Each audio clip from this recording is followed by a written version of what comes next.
Cuéntame otra vez ese cuento tan bonito de gendarmes y fascistas y estudiantes con flequillo.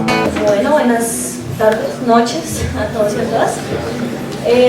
Mi nombre es María Paula Sabogal Serrano y les voy a presentar un texto titulado De la biopolítica a la psicopolítica, una lectura del poder biopolítico del neoliberalismo.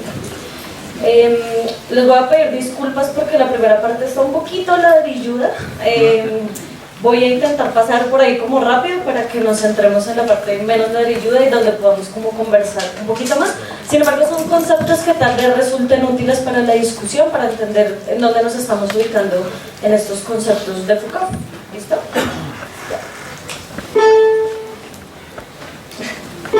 Entonces, bueno, empieza el texto con una cita de Nietzsche que dice la siguiente: el Estado es el más frío de todos los monstruos fríos. Es frío incluso cuando miente. Y esta es la mentira que se desliza de su boca. Yo, el Estado, soy el pueblo. ¡Qué gran mentira! Creadores fueron quienes crearon los pueblos, por la fe y el amor. Así sirvieron a la vida. Pero el Estado miente en todas las lenguas del bien y del mal. Y diga lo que diga, miente. Y posea lo que posea, lo ha robado. En la tierra no hay ninguna cosa más grande que yo. Yo soy el dedo ordenador de Dios. Así ruge el monstruo. Esa es la tesis de Nietzsche. ¿Listo? Gracias. Bueno, ahora sí empiezo con el texto como tal. El presente escrito tiene como tema la lectura actual del concepto de biopolítica, trabajada por Foucault en los cursos del Collège de France de 1978-1979 y recogidas en El nacimiento de la biopolítica, aplicado al problema del neoliberalismo. El propósito es realizar una lectura crítica sobre las formas de entender la biopolítica, especialmente en lo que concierne al surgimiento del neoliberalismo en el siglo XX, para saber qué elementos son todavía aplicables a las formas del gobierno de la vida en el siglo XXI. A pesar de que Foucault logró ver el potencial biopolítico del neoliberalismo, no pudo desarrollarlo por completo, por lo que complementaremos el análisis Foucaultiano introduciendo la noción de psicopolítica del autor coreano Byung-Chul Han, aplicado a nuestros días. La tesis que defenderemos es que, aunque Foucault se adelantó a su tiempo al vislumbrar las posibles extensiones biopolíticas del neoliberalismo, algunos conceptos de Han resultan útiles para comprender sus alcances actuales. Dividiremos el trabajo en tres partes. Primero, 5 polivalencias de la biopolítica en Foucault. Segundo, el surgimiento del neoliberalismo. Y tercero, la psicopolítica y las potencias de la biopolítica y el neoliberalismo en el siglo XXI. Bueno. Paso entonces rápidamente al primero, que les digo que es un poquito ladrillo, entonces voy a correr un poquito. 5 polivalencias de la biopolítica. En el curso del 78 al 79, Foucault menciona en varias ocasiones que para comprender qué es la biopolítica es necesario comprender el surgimiento del liberalismo, pues este entra en diferentes crisis en tanto que se posiciona como la forma imperante del gobierno de las cosas, al menos a partir del siglo XVII. Así, las prácticas biopolíticas a partir de allí empiezan a instaurarse hacia un objeto, la población, sobre un sujeto, el conjunto de actores que operan bajo una razón gubernamental e instaurado en un régimen de verdad, el liberalismo. Para efectos de la tesis de este trabajo reseñaremos brevemente 5 polivalencias del concepto de biopolítica, es decir, 5 aplicaciones, usos o valencias del término que da Foucault a lo largo de su obra. Primero, la biopolítica como medicina social. En la conferencia titulada El nacimiento de la medicina social del 74, en Defender la sociedad del 77 al 78 y en las últimas páginas de La historia de la sexualidad del 76, Foucault acuña el término biopolítica para referirse especialmente a la transición del poder soberano al poder que permitió la creación de la medicina social. Este control social sobre el cuerpo de los sujetos se realiza gracias a 3 fenómenos. Primero, el desarrollo y crecimiento del Estado. Segundo, la urbanización, cuya consecuencia es la afluencia de personas en las ciudades. Y tercero, la necesidad de controlar a la población pobre y obrera que empezaba a residir en los sectores urbanos. La medicina de Estado, la medicina urbana y la medicina de la fuerza laboral se transformaron a partir del siglo XVIII en los mecanismos fundamentales de control social a través de las políticas de higiene pública. En la medicina de Estado se establece la vigilancia epidemiológica, sobre todo asociada al contagio y la transmisión de la peste. la observación de las estadísticas de natalidad y mortalidad y la creación de los médicos como administradores de la salud y como funcionarios del Estado.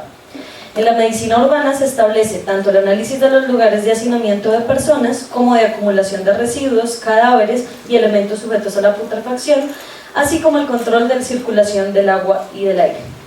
Por último, la medicina de la fuerza laboral, que estableció la separación de lo urbano en barrios de pobres y de ricos, permitió que las epidemias y enfermedades estuvieran sectorizadas, a la vez que se ofrecían controles médicos y de vacunación gratuitos para asegurar el control de la salud de la fuerza laboral y productiva.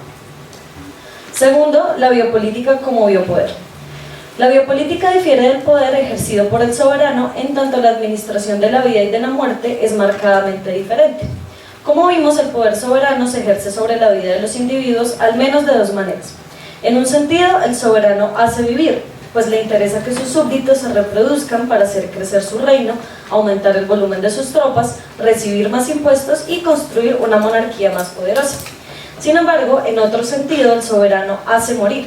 Esto quiere decir que es él quien tiene el control sobre la aplicación de las penas, representadas principalmente a través de la figura de la ejecución.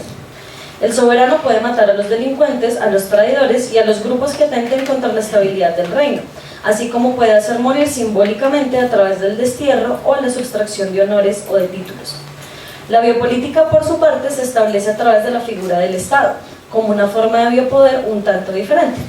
Por un lado, al Estado también le interesa hacer vivir a sus ciudadanos, ya no por la necesidad de súbditos, sino de fuerzas productivas y de trabajo. Su razón es principalmente económica. El Estado empieza a administrar la vida para hacer vivir, aumentar la natalidad, reducir la mortalidad, controlar las enfermedades, impedir que surjan las enfermedades, asegurando la salud y el sustento a través de seguros, sistemas pensionales, etc. Por otro lado, el Estado ya no hace morir, sino que deja morir. Permite que los ciudadanos mueran por su propio riesgo y causa, y además los correctivos disciplinarios ya no se aplican a las vidas o los cuerpos de los condenados, sino sobre su libertad. Tercero, la biopolítica como tecnología de poder. La biopolítica se entiende también como una forma de poder que se distingue de la anatomopolítica. Mientras la segunda está firmemente relacionada con el poder soberano que ejerce el poder sobre el sujeto concreto, los cuerpos concretos y los hombres concretos, la biopolítica está relacionada con el poder del Estado, que ejerce ese poder sobre el hombre en tanto especie, en tanto cuerpo social y en tanto población. La disciplina como tecnología de poder se ejerce sobre los cuerpos específicos de los individuos, es centrípeta, encierra, delimita y reglamenta. Los ejercicios coercitivos se aplican a los cuerpos que infringen una norma, una ley o un deber ser. Mientras tanto, la biopolítica se encuentra íntimamente relacionada con las tecnologías de la seguridad. La seguridad como tecnología de poder se ejerce sobre el cuerpo social, sobre el hombre como especie. Es centrífuga, se expande, se amplía y empieza a dejar ser. La aplicación del poder pasa a ser coercitivo a ser administrativo. Se aplican las cosas más que a los sujetos concretos. Cuarto, la biopolítica como racionalidad política. Otra forma de entender la biopolítica está muy relacionada con el problema de la gubernamentalidad. En el caso del poder soberano, la racionalidad política se basa en el concepto de soberanía que se ejerce en los límites de un territorio. Allí la seguridad de los súbditos se establece de manera directa con el soberano y los ejercicios de poder se manifiestan a través de dispositivos anatomopolíticos. Por el contrario, en la biopolítica, el objeto de la racionalidad política es la población como cuerpo social expresada a través de la razón de Estado. Esto significa que el Estado empieza a operar con una racionalidad propia, a través del ejercicio administrativo, que ejerce control sobre el hombre en tanto especie sobre la población amorfa de individuos. Esto significa que la relación de los sujetos con el poder ya no es directa sino indirecta. El Estado garantiza la libertad del dejar hacer y el dejar pasar para que cada ciudadano se proteja a sí mismo, para permitir al Estado administrar la seguridad y a la población en la menor medida posible, pero a través de instancias concretas, como las operaciones administrativas o jurídicas. Quinto, la biopolítica entendida en relación con el liberalismo. Para que esta racionalidad gubernamental pueda ejercerse son necesarias dos transiciones importantes. Por un lado, una transición del gobierno de los sujetos al gobierno de las cosas. Esto significa el dejar de gobernar sobre las prácticas o vidas de los individuos para empezar a gobernar sobre prácticas heterogéneas que conforman el propio Estado, como lo es la economía política, el trabajo, la producción, la riqueza o las leyes. Por otro lado, ya no interesa crear sistemas jurisdiccionales rígidos, disciplinarios y específicos, sino más bien interesa crear un marco que permita la libertad de los sujetos, pero a su vez la instauración de un sistema de veredicción. A partir del siglo XVIII, este sistema de veredicción será el liberalismo económico, que se expresa principalmente respecto del mercado. El mercado pasa a una concepción mercantilista de las riquezas limitadas a una concepción fisiocrática de las riquezas ilimitadas y expansivas en tanto fuerza de producción y de trabajo. Esto también permite la instauración de un sistema jurídico utilitarista que supone beneficios económicos tanto para el Estado como para los ciudadanos, la no intervención estatal en el mercado, y también debe producir libertades, no entendidas en tanto libertades civiles, sino libertades de mercado como el libre mercado, la libertad de compra, de venta, de propiedades, intercambio y enriquecimiento. Así, aunque en el Estado liberal él mismo no debe intervenir en el ejercicio económico de los ciudadanos, sí debe garantizar la existencia de algunas libertades de este ejercicio. Debe producir esas condiciones, legislar sobre ellas y organizarlas para garantizar la estabilidad del sistema económico. Estas polivalencias expuestas en la obra de Foucault, y especialmente el nacimiento de la biopolítica, nos llevan paso a paso a entender por qué la comprensión del neoliberalismo es crucial para comprender el concepto de biopolítica. La exposición se realiza en un continuum que se entrelaza históricamente, a la vez que se realiza una analítica de las diferentes formas de biopoder que se ejercen entre el siglo XVII y el XX. De esta manera, Foucault llega a analizar en las últimas secciones del curso del 77 y el 78 cómo el neoliberalismo se instaura como forma principal del ejercicio biopolítico, que aún hoy podemos identificar en una infinidad de ejercicios de poder. Para comprender las características de este es necesario comprender su origen, y de esta manera el tipo de biopoder que aún hoy se ejerce sobre la vida de los ciudadanos del siglo XXI. Bueno. Segundo, el surgimiento del neoliberalismo. El neoliberalismo surge gracias a la contradicción. Después de la Gran Depresión estadounidense, los ordoliberales debían poder solventar aporías a las que se enfrentaba el capitalismo, como el liberalismo económico, y que había afectado negativamente el límite de acción de los estados y las lógicas propias del mercado liberal. En el primer caso, en respuesta al Estado hitleriano, que había permitido el totalitarismo como razón de Estado, y en segundo caso, en respuesta al fenómeno monopolístico y el excesivo intervencionismo financiero y asistencial del New Deal norteamericano. Así, los ordoliberales debían ser capaces de demostrar dos cosas. Primero, que la lógica de la competencia del mercado propia del capitalismo no era contradictoria, esto es, que era posible y se sostenía. Debía ser capaz, por ejemplo, de responder al problema de la teoría de la competencia que podía producir fenómenos que la anularan, como era el caso de los monopolios. Y segundo, debían demostrar que había herramientas reales para superar estas contradicciones o irracionalidades. La forma para lograrlo era demostrando que las contradicciones no se debían al sistema económico capitalista, sino al sistema jurídico e institucional vigente. Entonces, este nuevo capitalismo no se debía crear modificando las leyes del mercado, que por su propia naturaleza se regulan a sí mismas, sino creando instituciones que se conviertan en reguladoras del mercado y de sus efectos sociales. Mínimo intervencionismo económico y máximo intervencionismo jurídico, nos dice Foucault. Para ello, en palabras de Walter Eucken, se debía dar paso a un derecho económico consciente. Esto significa que se debe crear un marco, de ahí la palabra ordoliberalismo, un marco institucional, organizacional y jurídico que blinde al mercado frente a estas contradicciones. Para ello, los liberales acudieron a la aplicación del Reichstag alemán, al Estado de Derecho o a la economía liberal. Este sería un liberalismo renovado, un neoliberalismo. En la aplicación económica, el marco neoliberal sería más o menos el siguiente. El Estado puede plantear una serie de medidas de carácter general, pero que deberían ser enteramente formales. Esto es, nunca proponerse un fin particular. Esto quiere decir que el Estado no debe llenar de contenido la legislación concerniente a la economía, más bien debe cumplir 5 condiciones fundamentales. Primero, que la ley garantice que el Estado no pueda tomar decisiones en términos de la economía global. Así, el Estado debe limitar sus funciones a decir qué está permitido y qué no, pero nunca marcar los fines de estas leyes. Segundo, que la ley debe ser formal y a priori. No se debe permitir que la ley se modifique de acuerdo a sus efectos, a pesar de que estos no sean los mejores en muchas ocasiones. Tercero, que la ley deba definir un marco de acción en donde los actores económicos puedan actuar libremente, aunque siempre deban ceñirse al marco legal. Cuarto, que la ley formal deba tener un carácter obligante para el Estado y sus entes representativos. De esta manera, todos los agentes económicos y no económicos pueden predecir qué hará el poder público y asimismo conocer sus límites.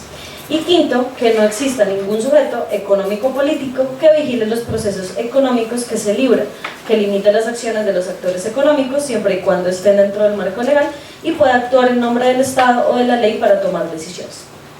De esta forma, los ordoliberales lograron crear un marco para facilitar las condiciones de posibilidad y sustentabilidad del mercado, modificando los principios legales del mismo a través de las bases del Estado de Derecho, corrigieron los efectos de la razón del Estado y del mercado liberal clásico. Con esto, el neoliberalismo logró establecer unas funciones del Estado que se expresarán en formas de biopoder particulares. Por un lado, el Estado deja de gobernar solo para la población y empieza a gobernar para el mercado. Nótese que por definición el neoliberalismo no puede gobernar el mercado, pero ahora empieza a gobernar para crear las condiciones de posibilidad del mismo. La primera función es la producción de condiciones de competencia. Gracias.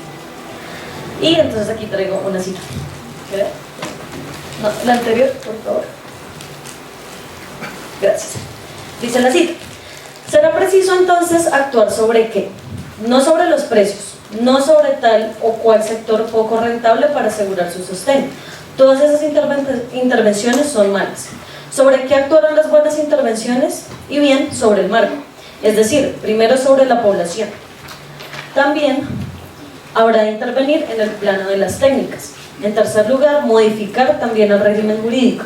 Cuarto, modificar en la medida de lo posible la distribución de los suelos y la extensión, la naturaleza y la explotación de las tierras disponibles. Para terminar, en última instancia, es preciso poder intervenir sobre el clima. Foucault ya había predicho lo que nos iba a pasar en la actualidad, en muchas cosas, pero bueno. La finalidad de estas intervenciones es ampliar la población apta para la economía del mercado. La razón por la cual el Estado neoliberal implementa los subsidios, los apoyos económicos, las políticas asistenciales, los créditos solidarios, los sistemas pensionales, no es propiamente una razón humanitaria o de justicia social, aunque Foucault no niega que los gobiernos particulares puedan tenerla. Más bien se trata de crear las condiciones necesarias para que las personas salgan de líneas de pobreza extrema en donde no pueden participar del juego económico. De esta forma, el neoliberalismo busca crear un nuevo tipo de hombre, el homo economicus. Sujetos que compren, vendan, compitan y muevan el capital haciendo de sí mismos su propia empresa.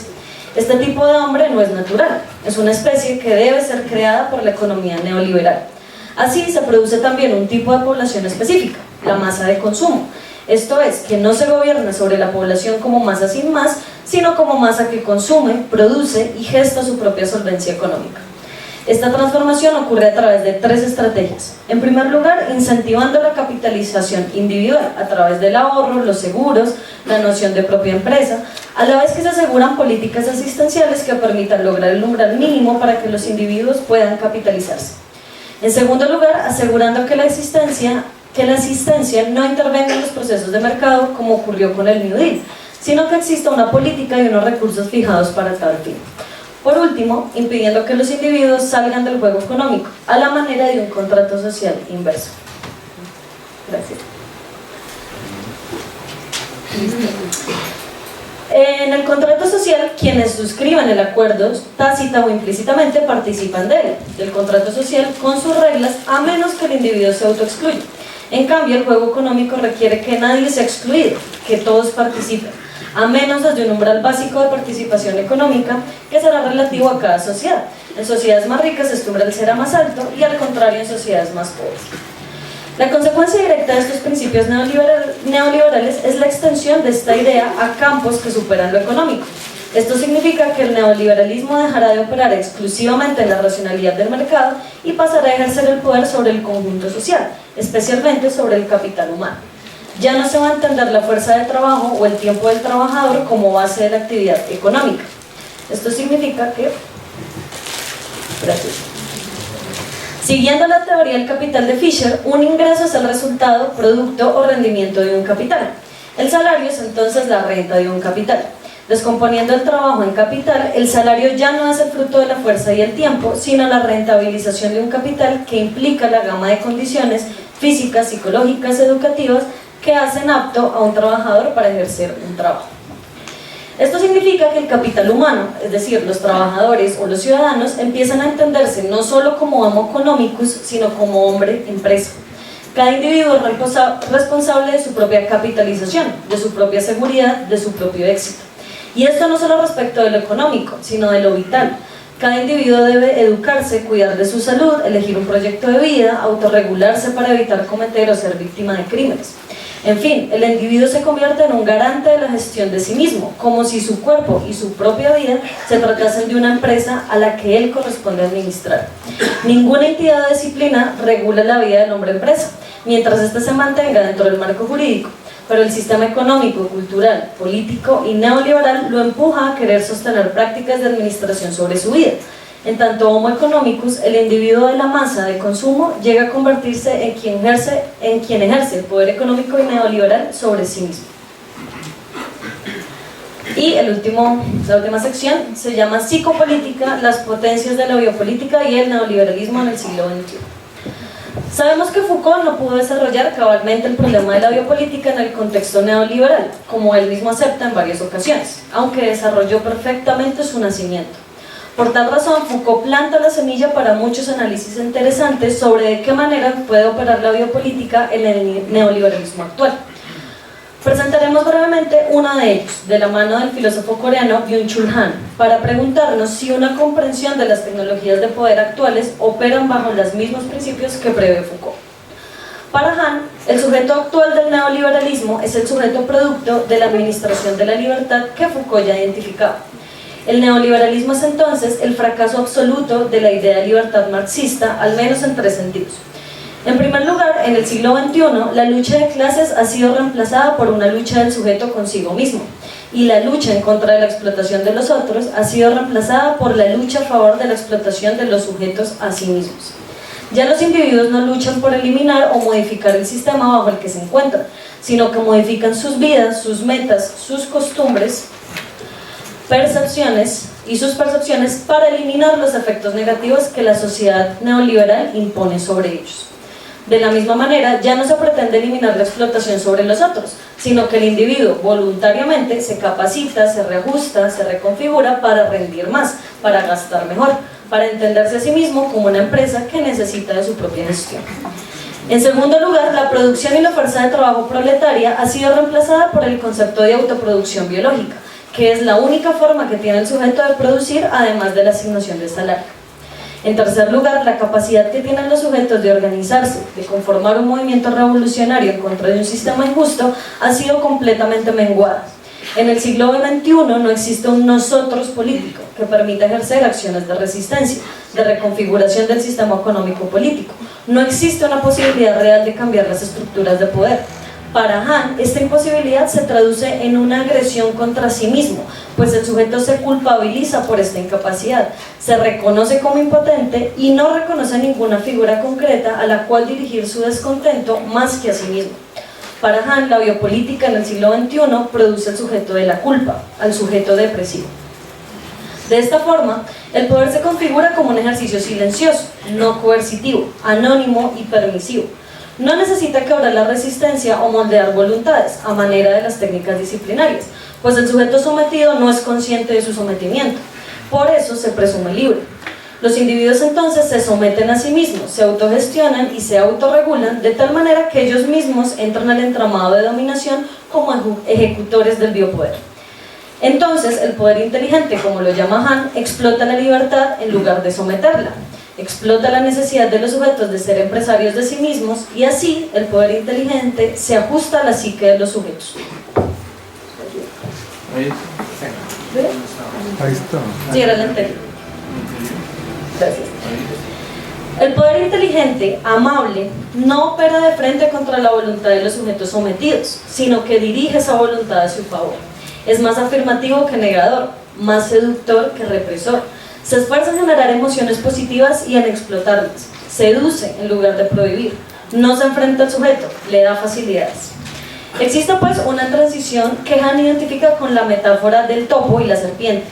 Mientras que en las sociedades disciplinarias, biopolíticas, los sujetos se comportan como topos, trabajadores que se mueven por espacios delimitados y cerrados que construye el poder, en la sociedad psicopolítica, aquella donde no se gobierna sobre el cuerpo, sino sobre la psique, los individuos se comportan como serpientes.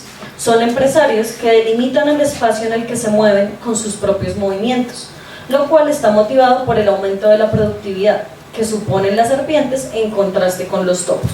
Y, cito Han, la serpiente encarna sobre todo la culpa, las deudas que el régimen neoliberal establece como medio de dominación. Existen más transiciones entre una sociedad biopolítica y una psicopolítica. Las dos coinciden en su deseo por hacer vivir, dejar morir, y en su gestión calculadora sobre la vida. Las tecnologías disciplinarias, coercitivas y normativas son muy rústicas para penetrar en la psique de los sujetos, pues estas solo tienen injerencia sobre sus cuerpos. De forma similar, la biopolítica, como política corporal, como administración de la vida, tampoco tiene aún acceso a lo cíclico. El neoliberalismo actual, sin embargo, se ocupa de las psiques más que de los cuerpos.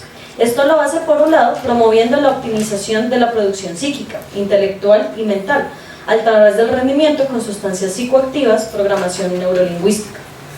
Por otro, promoviendo unas tecnologías disciplinarias sutiles, unas psicotecnologías del poder, como las llama Han, que se convierten en tecnologías del yo.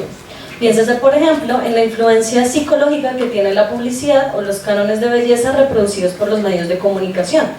Se produce una necesidad, la necesidad de lucir bien o de estar saludable, y se producen elementos de consumo como lo son las cirugías plásticas o las pastillas de dieta. Esto se convierte en un recurso económico, comercializable y explotable, mientras los sujetos reproducen por sí mismos el poder y lo interpretan como libertad de mejorarse a sí mismos. Así como el liberalismo clásico descubrió al Homo sapiens, el neoliberalismo descubre al Homo economicus, el hombre empresa. Esto le permite convertirlo en un sujeto que se explota a sí mismo a través de los programas de coaching, de desarrollo personal, de inteligencia emocional, de autoemprendimiento. Esto con el fin de eliminar bloqueos mentales, trabas emocionales, mitos productivos, pero cuyo fin último no es otro que el éxito mercantil o financiero. Gracias. El trabajo sin fin en el propio yo se asemeja a la introspección y al examen protestante, que representa a su vez una técnica de subjetivación y dominación. En lugar de buscar pecados, se buscan pensamientos negativos. El yo lucha consigo mismo como un enemigo. Los predicadores evangélicos actúan hoy como managers y entrenadores motivacionales y predican el nuevo evangelio del rendimiento y la optimización sin límite. Así, de la política de la prohibición, de la escasez, del consumo limitado, hemos pasado a la política de permisividad, de la proyección, de la abundancia, del consumo ilimitado, de la positividad.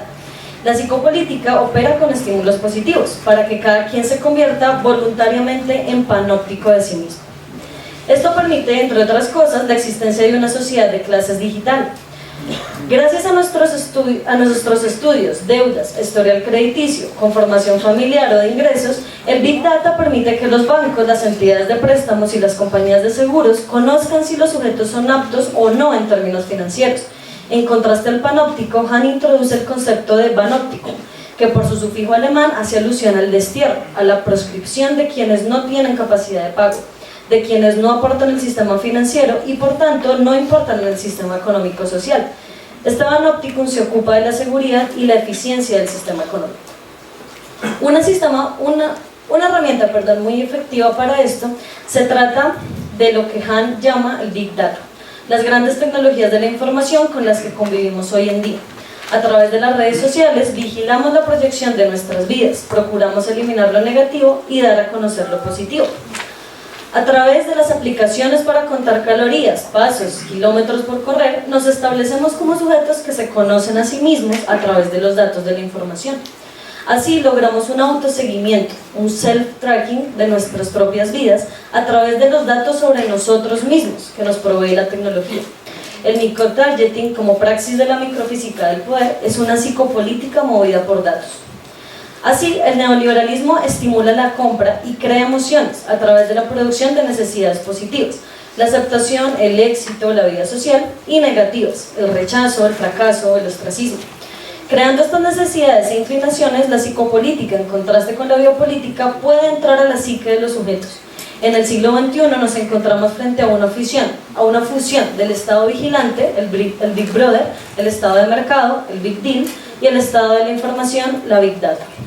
¿Qué hacer ante semejante panorama?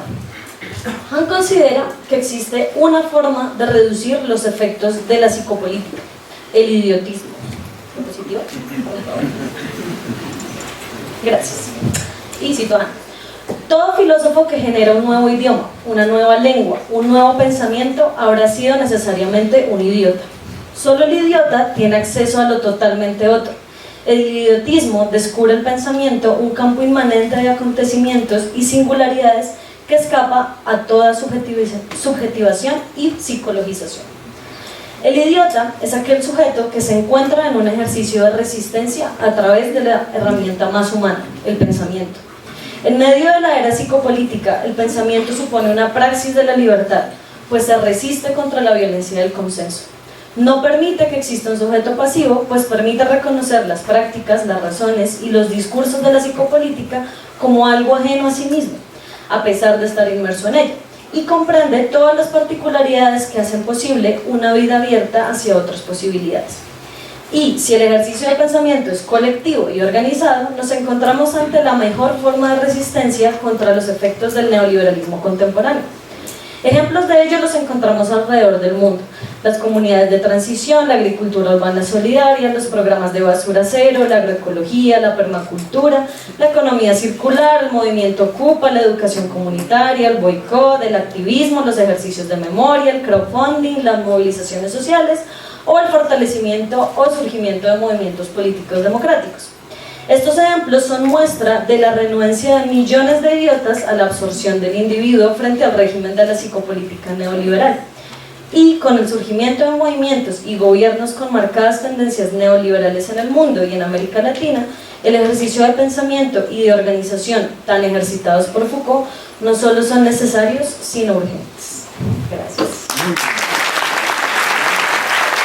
Papá, cuéntame otra vez todo lo que os divertisteis, estropeando la vejez a oxidados dictadores, y cómo cantaste al Bet y ocupaste la Sorbona en aquel mayo francés, en los días de vino y rosas.